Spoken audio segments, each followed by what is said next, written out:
So this video is going to talk about how to bypass the fuel pump ECU for a standalone application for an Sc300, I guess 400 and Supra.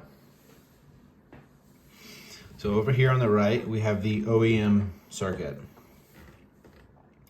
This is your fuel pump control. Your ECU sends somewhere between 0 to 5 volts to the fuel pump ECU.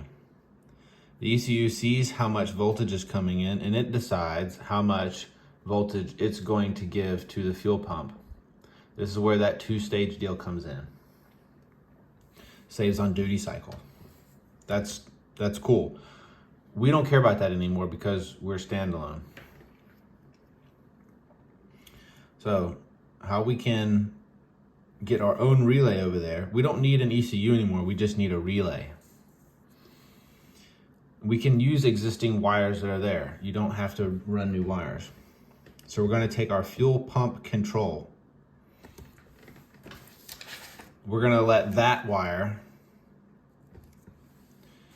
we're going to hook that up to an auxiliary. Auxiliary outputs on the EMU black, they only give ground. Auxiliary outputs do not give 12 volts. If you want to give 12 volts, use an H bridge. H bridges can give ground or give 12 volts. But if you decide that you want to use an H bridge, there's an auxiliary output to give 12 volts. Whichever one you use, so if you use number 2B to output 12 volts to trigger something, H bridge 2A is going to be on ground. These are paired.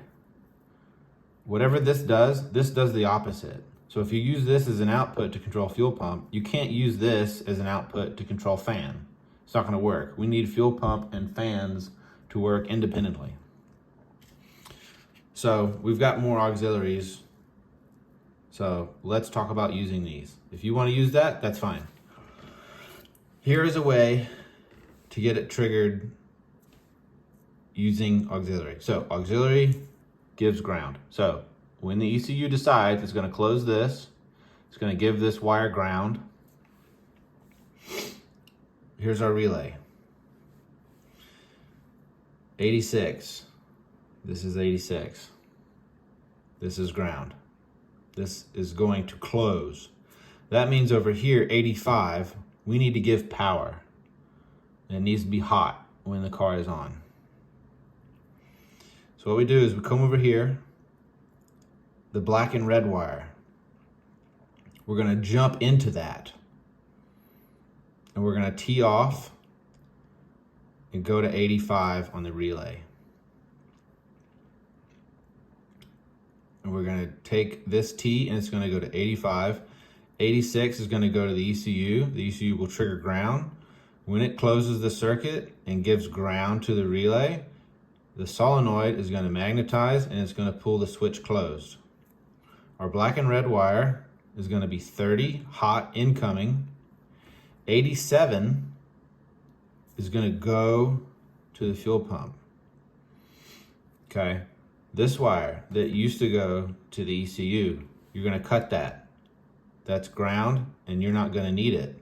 We don't need to give this ground. We're triggering ground here. This pink wire, this is a diagnostic. We don't need that. Cut it. This is a grayscale printing, but it's a red and green wire. Red and green is your ground, triggered through the ECU. 85 is your hot side for the solenoid. You tee off of that from black and red. Green is what's going to be given 12 volts when the relay closes. So that will use one auxiliary and it will give you fuel pump control through the ECU.